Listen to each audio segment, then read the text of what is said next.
Hey, everybody, we're going to pick up our conversation we started last week. So if you haven't listened to last week's episode, go back and listen to that episode, and then you can listen to this episode. This is part 2 of a 2-part series. I hope you enjoy.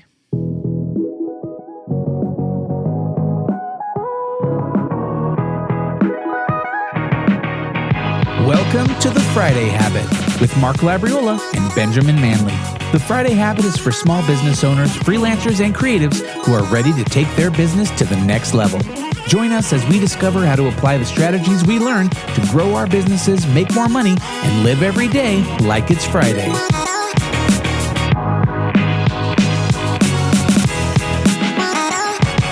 So tell us a little bit about this project success method, because that's kind of what the company's built on, right? Yeah. And so that must have been something that you believed in enough after 11 years to be like, I think, one, you're so passionate about it that you want to stick around, and not just start your own thing, doing consulting, project management, that kind of stuff. So what is it that makes this so special, or that drew you in to where you're willing to mortgage your house and, do the headaches of getting the finance together so that you could buy the company after 11 years?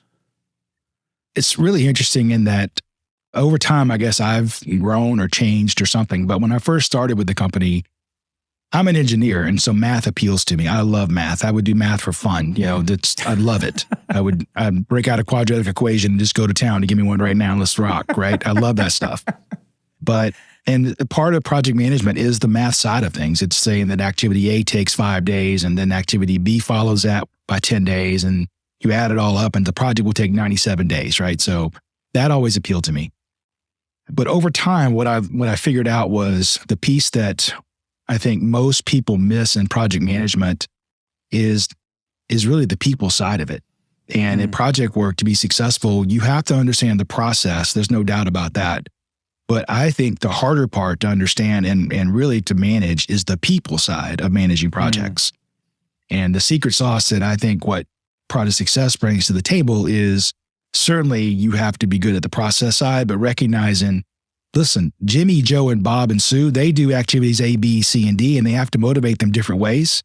You have to talk to them different ways. I know my old boss, he would yell at my coworkers and scream and yell, but he knew not to do that to me because I would just quit because I don't take that kind of feedback. Give me feedback, but don't yell at me and berate me in the process. But that his attitude to everybody else was doing that, but not to me. So you have to know how to deal with different people in different situations. You have to be able to build trust. And so I became quite passionate about the team side of things. And I liked the process because it supported the math side, which software will also help you with, but software doesn't help you with Jimmy, Bob, and Sue, right? You got to have people skills to do that. And that's kind of where my passion laid. And truth be told, while I liked some of the people that I worked with, I thought if they bought the company, we wouldn't have a company for very long because they wanted to change the culture. And if you have a venture capital as your backer, then what's going to happen is they're looking to flip and make money, right? This is not a long-term deal for them. This is a 3-year window, double, triple, whatever it is, and you get out. And that's going to come on the backs of cutting some benefits or cutting some pay or trying to increase productivity and make you work 5 days a week on the road. And our culture had always been you work on the road, but you work 3 weeks on the road and then you work from home a week. And they said, oh, we'll just make them work 4 weeks on the road. And I said, okay, that's never going to work. And they said, oh, yeah, well, because that's what Accenture does. And I said, yeah, the average kid at Accenture is 22 years old. The average guy at our company is 47. They're not going to do that. And I'm afraid if they do that, they won't have a job.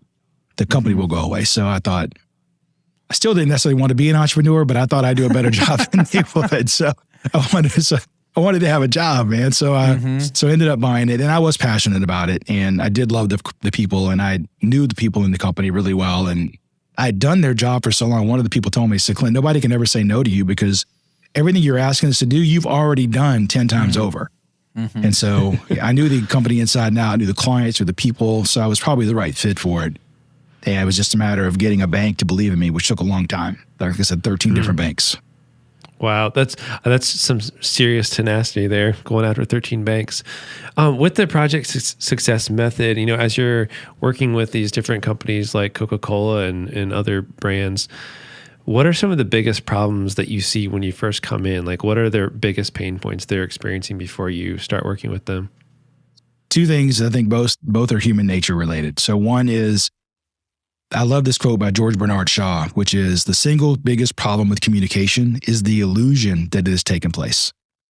So people think they've communicated, or maybe they did communicate but it was received in a way in which they did not intend.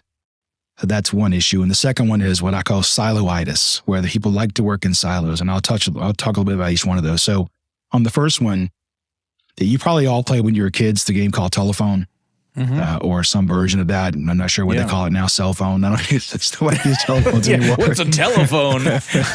Exactly.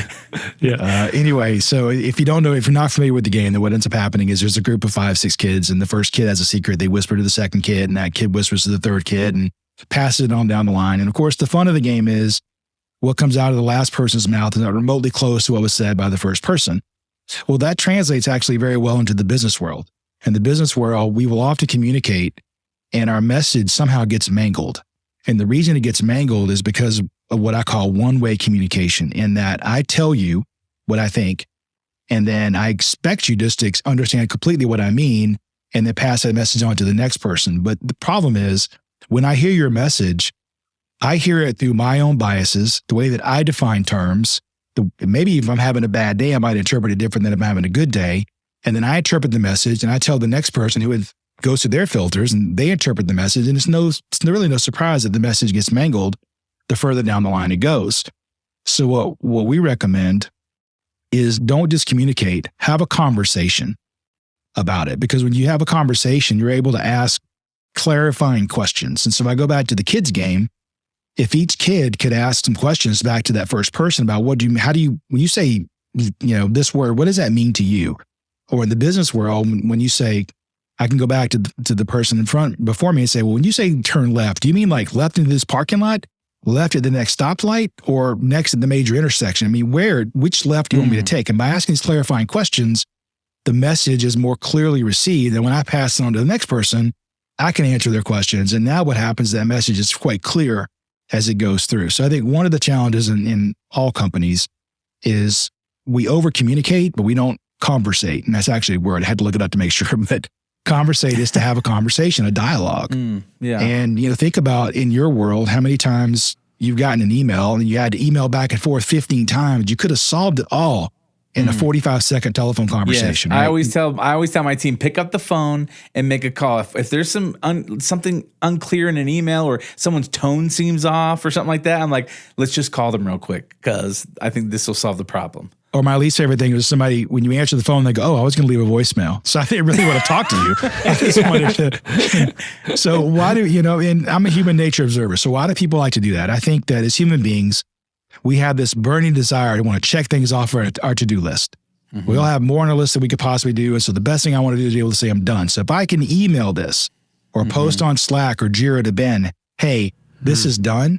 What I really and truly hope is Ben never talks to me again. Because what I don't want to do is I don't want Ben to call me and go, Clint, this is not what I wanted, because now it's on my list again. I got more work to do. So I think that's one thing we have to solve for is, I'm not saying that we only have conversations. I think one-way communications are great for yes, no questions, or to clarify, hey, here's what I heard in our meeting today. I'm recapping it. Let me know what's different. I think those are great. But don't throw conversations out. And I think that one thing the pandemic did, which was already a problem before, but the pandemic certainly exacerbated it, was this propensity for people to have one-way conversation, one-way dialogues or one-way communications and just pass it on and go on, right? And I think the other thing that is challenging in projects or in corporations is silos.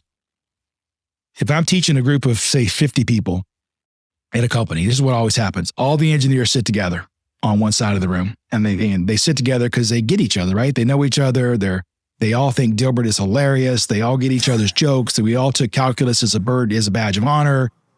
So they all get each other. And then what invariably happens, and I'm not making this up, this is what I see in real life. All the marketing people sit on the other side of the room. And they sit together because they also get each other and they know each other. They kind of speak the same language. And there's always a gap in the middle. There's no cross-pollination going on at all. And I like to tell this story, and I'm playing on some stereotypes here, but man, there's a grain of truth in this. So as an engineer, and I could talk bad about engineers because I am one, right? So as an engineer, I'm like, what do you marketing people do, man?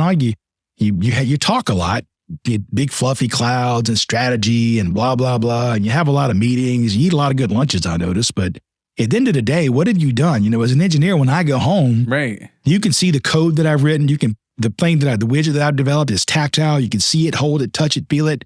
You know, what do you marketing people do?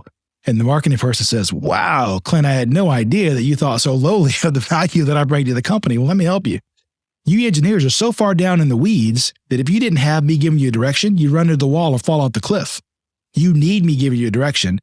And the truth of the matter is, at a company that's for profit, if the marketing people are selling products that engineering can't develop, you're not going to make money. And if engineering is building something that marketing can't go out and sell, can't find a market for, you're not making money. So the only way we can make money is work together in a collaborative way and make sure that we're building something there's a market for, and the marketing selling something that can be done without breaking the laws of physics. And that is difficult to pull people out of their silos because they don't like to talk to people. They don't understand the language that gets used. And they probably are a little bit suspicious of each group. You know, each group is suspicious of the other group. So I think if I could label two things, one would be silos and the one would be incorrect communication, not having conversations. Man, that makes so much sense. Just from my experience working in a big organization for a few years, I definitely identify with those situations. I mean, literally exactly what you're talking about. Like it was like developers and marketing was my situation, but very similar. And I guess two follow-up questions. One is, when you're working with these companies, how do you encourage them to, because I think it's like, sometimes there's this culture of fear to ask questions of your boss. You know, it depends on what the culture is of that organization. But sometimes that boss is afraid of their boss. So like literally what you said, it's telephone right down the line to the last person who's going to do the work. And they don't have the authority or maybe guts to ask that question because, you know, their boss is just going to be like, dude, you just need to do what you're told, all right? Just get it done. But it's not going to be, they know that they can't talk to the actual client and get it done. So how do you change that mindset inside of a company? So the first project is always the hardest one because the person on that team, persons on that team have a whole history of 8 years, 12 years, 6 years, whatever it is, of being beat up and being, here's a great example. I always ask, how many projects are you working on right now? And the answer usually is 3, 4, 5, all in parallel. Okay, which one's top priority? And they laugh and they say all of them, right? Well, the truth of the matter is, if they're all top priority, none of them are. They're all the same priority. You can call them top priority all you want. And I also happen to think the senior management's not stupid. They got to be who they are for a reason. And they recognize that they're not all top priority and they're just not willing at the moment to say which one's the most important, right? So part of our job is when we come in to facilitate the process, and we're just there to educate them on how it should be done, kind of hold their hand for a little while, and then they take it and fly on their own, right? But what we do is we act as that cudgel in between. We're that shock absorber in between where if the boss were to be in the room and say, well, just do what it says, then we come back and say, well, hold on, things go much better if people understand the why and not just the what. Because if they understand the what, you tell them, I want you to walk down this path. They're going to walk down the path. They don't really know why they're walking down the path, and they might find a better way if they understood why. So part of the process is articulating and defining on the front end of the project, why are we doing it? What are the objectives? And then the scope is, what are we going to do to achieve those objectives? Yeah. And the team doesn't usually affect the why. That's usually given to us, but the team can affect the scope of, well, if that's your goal, we should be doing this instead. That's not going to help you achieve the goal. We should be doing this instead. Totally. And we foster and facilitate that conversation to try to get everybody to come to some kind of a sense of agreement. And once the first project is over, people say, oh, this really did work and it's really helpful. But that first one is obviously always the hardest one. So that makes total sense. And for the siloitis, do you, is it, hey, we're going to have a team picnic, or is it more like, hey, we're going to like break up into modular teams? And like, I've heard of like different ways of breaking up and like, okay, we're going to do project-based teams and break up where people actually sit. So they have to, and they interact more, or like, what are some of the like strategies you use to like break up the siloitis? This is a great question. And I think there's probably some not correct angst around this. So it's not like you have to cohabitate and be in the same cubicle. That's not what we're talking about. We work on a lot of really big global projects. And what we insist upon is you bring everybody together, and we do this. We fly people across the world for these projects. We put them all in the same room for 3 days.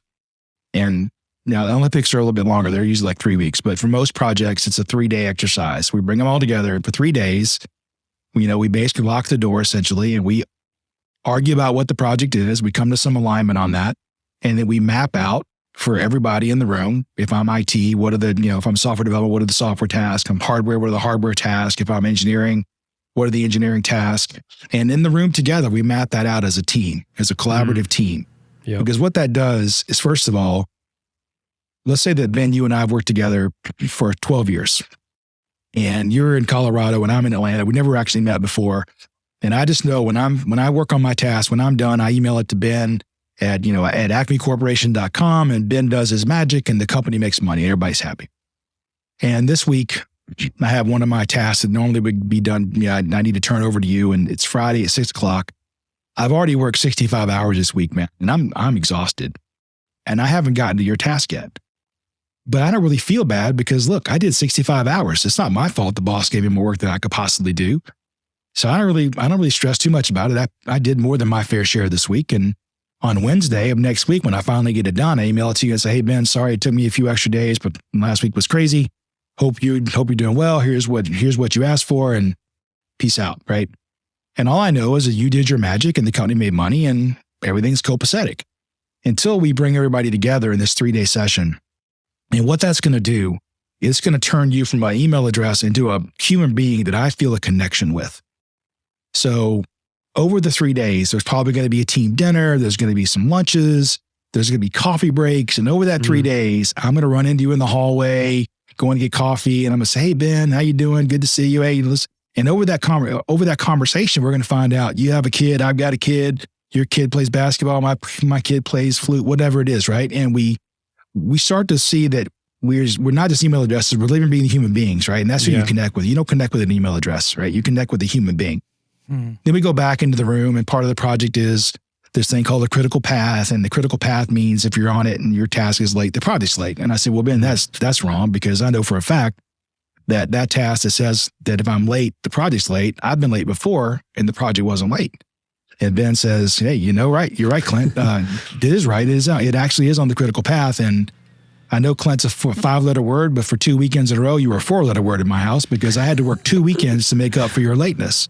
And because of that, I had to miss my kid's soccer match or my kid's recital. And I start to feel bad because I got kids. I would hate to miss something in my kid's life because of somebody else, right? So when I go back to Atlanta and Ben goes back to Colorado, he's still been at acmecorporation.com. But let me tell you, man, the next time I have a task, I want to make sure I'm not the reason that he misses that kid's recital, right? So I want to make sure I prioritize this task, make sure it gets done, or be very clear up front about it. There's not a problem, how I'm going to solve it.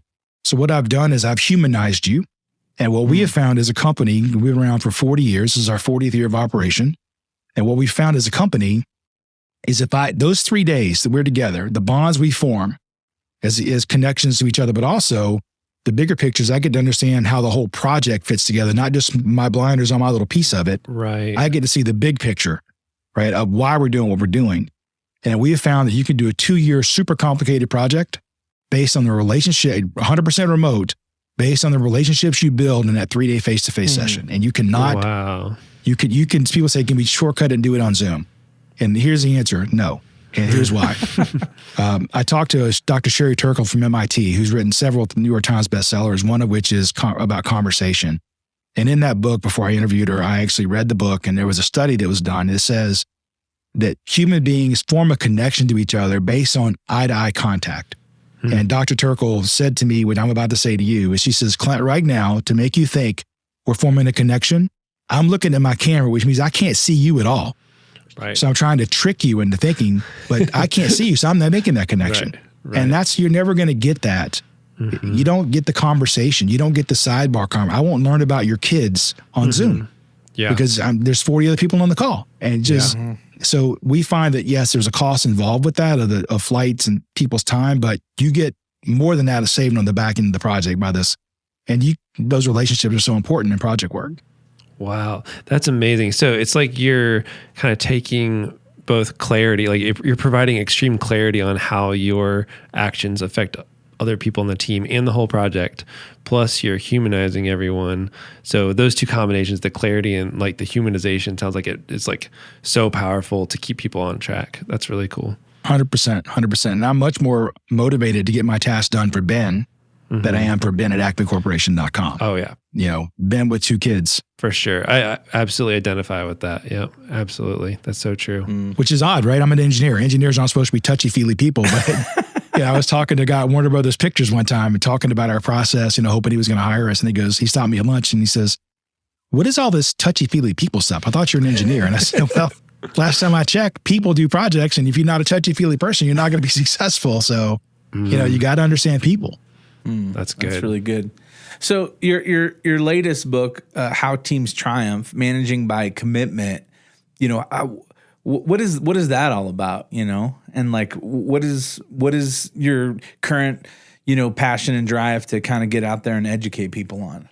Yeah, so managing by commitment is kind of a continuation of what we just talked about, in that most of the world today works in the matrix organization, which means as a project manager, I don't own the people on my team. I don't hire them or fire them or give them pay raises. They report to their functional manager for that stuff, and they're dotted line to my project and 5 other projects. Not only do I not own the people on my team, but I'm competing for their time with other projects. So the only way that I've got a shot at being successful, since I can't make you do it, is if you hold yourself accountable to get it done. And so managing by commitment means I'm going to look at, Mark and Ben and say, when can you get this done? How long will it take you? And what we find is there are 3 things we ask. First of all, you probably have heard people say, "I'm afraid to leave the room because when I leave the room, my name gets assigned to everything." Well, our process says that cannot happen. You must be in the room and say, "That's my task," because that's the only way you're going to be committed to it, is if you say, "That's my task," and take ownership for it. So you have to be in the room to say, "That's my task." Only you can give me the duration, because only you know how much you can work on this task, how high priority your other projects are, whether you've got the kids this weekend, whether there's a big soccer match. Only you know those things. Nobody else does. Only you will know how long it realistically is going to take you to get this task done once you start it. And then you tell me what you need from other people to do your work, which is in technical terms called the predecessor. So you tell me, what do I need from Clint and Joe and Bob and Sue? You say, "Clint, if I get these 4 things from these people, they'll take me 5 days to do my task." And then we find that you own that, and we're going to hold you accountable to that, because now you own it, right? You said how long you needed. You said what you needed from other people, and you agreed it's your task. That's a commitment to me. And we're going to hold you accountable to that and committed to it. So that's just a kind of a continuation of the people process, and that we're going to let you, hey, listen, your boss, here's going back to one of your questions about what if the boss says something different. Your role as a facilitator of the process is you have to protect the individual team members. And what I mean by that is, let's pick somebody who's not in the call today. Let's say that David is a team member. And David says, I ask him, "David, how long will this take you to do?" David says, "It's 2 weeks." And let's say that, Ben, you're David's boss, and you're there, and you go, "Come on, David, 2 weeks. No, Clint. He just needs 3 days. That's 3 days is more than enough time. I'm not going to put 3 days on it, because if I do, David's not committed to it. And I need commitments, right? And so what I'm going to do is facilitate a conversation. I'm going to say, "Okay, well, David, why do you think it's 2 weeks?" And David says, "Well, I have these other 4 projects. I'm trying to solve this customer issue, and my availability, and I'm also in training for 3 days. So I got all this stuff going on, and I can't work next weekend because it's spring break." Well, whatever the reasons are, you need 2 weeks, right? Okay. Now, David's boss, Ben, why do you think it's 3 days? And David, Ben says, "Well, okay, it's not 3 days. I didn't realize about the spring break thing, and I didn't realize about this." But what David doesn't know is somebody 4 or 5 months ago, before David came on board, was already working on this. And so some of the IP is already there. David just needs to, push it across the finish line. And so I go back to David and I say, "Okay, well, David, based on that information, what do you think now?" David says, "Well, I'm not comfortable with 3 days, but let's make it 8 days or 7 days, whatever it is," right? And so I negotiate between the 2 parties. But at the end of the day, if David's name is the owner of the task, he gets to pick the duration, because I need his commitment to it. I need him to be committed to it. And if I put 3 days on it, what's going to happen is David's going to walk out of the room going, "Well, they got 3, but I'm going to take 10. And he's, and now we have a schedule that works on paper, but delivers late, which nobody wants. We want realistic schedules. That's really good. Yeah, I mean, this is really valuable, because I even think for us, as an agency, I have employees and things like that, but then we also work with a large team of contractors, and so those contractors all have other projects and things they're working on. And I know that, in the past, I know that this person can crank out this thing in, a day and a half or two or whatever. But I can see how valuable it is to kind of have these conversations to really get to the nitty gritty of, what that looks like. So then I can promise, to my client that, oh yeah, we can get this done by this time. And then not put undue pressure on my contractor, or in my own mind be like, what's his deal? Like, because sometimes, you start to make up your own stories about different people if they're not performing as maybe how they have in the past or whatever. And sometimes it's just picking up the call, making a phone call and be like, hey man, what do you got going on? Like, this is what I'm trying to achieve. Like, this is, what you have going on. How can we both win in this situation? So I think this is super, super helpful. I think really what's important as well is going back to your example of, maybe it's a day and a half, maybe it's 2 days, but it doesn't always have to be 2 days. That's the key, right? Mm-hmm. Sometimes you might take a week and that's okay because it's got some flexibility into when it needs to be done. Because put it this way, let's say you and I are both working on a task, on different tasks. And when we're done, Ben gets them and he does something to it, right? So maybe I'm taking 3 weeks and you're only going to take a week.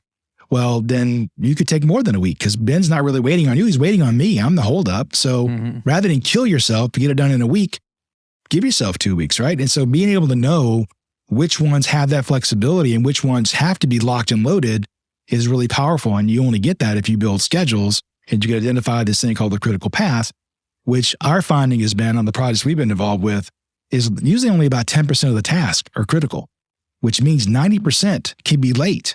So let's know which ones can be a little bit late so we don't kill ourselves on every one. Because we know what happens is we get in this mentality, we have to do everything as fast as possible. And in reality, doing them fast as possible didn't help for most of those.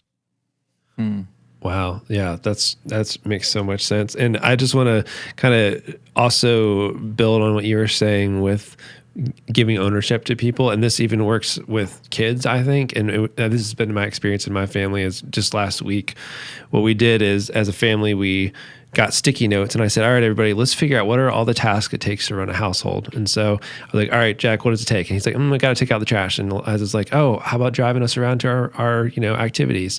Okay, somebody's got to schedule activities with your friends. All right. So he started writing down every single thing on a sticky note, just throw it up on the board. And then we're like, all right, let's organize these now. Once we've thought of everything it takes, financial planning, now let's start putting them under each person and see who does what. So we start stacking them up and they're like, oh my gosh, like mom does like 90% of this stuff. Dad's doing some stuff, but like, and we're doing a few things, and they're immediately like, oh man, you know what I could do? I could probably do this. And they just naturally like, hey, I could probably help with that. So they literally physically take the sticky note, put it under their name. And then like the rest of this week, they've been like, hey, Dad, I said I was going to help with like home repair. Are you working on the other house today? Is there anything you need help with? And just like, it's so powerful, like letting people see the context and the impact of what they can do, and then letting them choose their own task. Because then it was their decision. It wasn't something you're forced on. And psychologically, it's totally different. It is. That key word there I would bold and underline is there. It's their decision. They made it rather than you assigning it to them, which feels onerous and demand, right? Putting something on top of me. This is more, hey, there's a lot on Dad or Mom's plate. I could take this thing off and I'm going to own it, right? It makes me feel proud to take it. I'm going to own it. 100% agree. In fact, the sticky notes is funny because our whole process is sticky notes, and except that we build a visual model called a network diagram, which has lines arrows between the tasks to show the sequence of events, but there's an owner on each one and a duration on each one. And we end up with these massive network diagrams we draw manually because we find that locks into people's heads better. But then we computerize it and we use the computer software for everything else. But that first 3 days is predominantly manual process, and we find it really works well. That's awesome. Yeah. So you've been in the business for a while now. The company's been around for over 40 years. What do you see as like the future pitfalls and the future of project management and maybe like some things that are going to be solved, I'm not, people ask me about AI and is that going to be replaced? And I think as long as you need Jimmys and Bobs and Sues, I don't think AI is going to replace that, right? You need people to do now can software can AI write code? Maybe they could probably do some coding, but they're not going to physically build a kiosk or They're not going to physically build a building, and they're not going to put the things in place. So I think there's always going to be a need for planning and going into it. And I personally, computers can probably build a plan for us today, but here's the challenge I would have to that. And it kind of comes back to what Ben just was talking about with his kids. I've been lucky enough to work on all the Olympics for Coca-Cola's activations since the early 90s, mid 90s.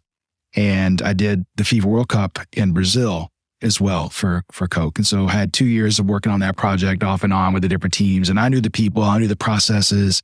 And that was in 2014. 2016, we did the Summer Olympics in Brazil. So having planned all these Olympic events, I know how Coca-Cola does that. And having worked in Brazil for a couple of years on projects, I knew how that worked. So there's no doubt in my mind, I could have gone off in the vacuum and put together a pretty solid Rio 2016 Summer Olympic plan, right? But that would never have worked because it would always be my plan. It would never have been their plan. And you need commitment and buy-in. And if the software assigns a duration, or if a software assigns the order in which you do things, they're not committed to that because they're going, that's not the right order. That's not how I would do it. Maybe that's how Joe does it because Joe's better at that than I am, but that's not how I would do it. And this is the wrong order for me. And I need more time here, but less time there. And I just don't think a software program or AI is going to do that. Now, they might give us a framework we can flesh out, but I think the future of project management is still pretty solid. And I think it's always going to be people-centric. And as long as you need people to do project work, I think it's important you have commitment and buy-in to do that. Yeah, that's so true. Well, Clint. But then again, maybe I'm just the old guy going, get off my lawn. I don't know. Right? Yeah. Crazy kids, get off my lawn. Yeah. What are these dang fangled robots? Well, hey, man, thanks so much for hanging out with us and just sharing your story and just enlightening us about, people and process and all these things. Ben usually has some really good takeaways for us at the end of these episodes. And so I would love, Ben, your top 3 takeaways. Well, I would say you said don't just communicate, conversate. That's going to be sticking in my head for a while. That's going to be a T-shirt. I'm going to get a T-shirt that says that. That's right. Just give me 10%. That's all I'll ask. That's right. I'll send you a shirt. If everything is a top priority, nothing is. You said turn people from an email address into a real person that you care about. And there you go. My favorite one, if you want to become a CEO, just buy the company and make yourself a CEO. You summed up the whole hour in 4 sentences. That's great, Ben. Thanks. Yeah. Hey, where can people connect with you if they want, to find out more about what you're doing, get your books, and connect with you? Where's the best place? Yeah, the books are available in any of your online stores, Amazon, whatever. You can reach me at clint.padgett@projectsuccess.com. I'm on LinkedIn at clint.padgett. I'm on Twitter at clint.padgett. And the company is projectsuccess.com. You reach there as well. Awesome. Well, hey, guys, thanks for hanging out, listening. If you go to thefridayhabit.com, there you'll find show notes for the episode. You can also find links to our websites and ways to get in touch. At the bottom of the page, you can download our guide to the Friday Habit System, which will show you how to set aside one full day each week to work on your business instead of in your business. Yeah, and if you enjoyed this episode, please subscribe, leave us a review in the Apple Podcasts app. And if you have a question or any topics you'd like us to cover or any guests you'd like to suggest, just shoot us an email at hello@thefridayhabit.com. That's right. And until next time, live every day like it's Friday.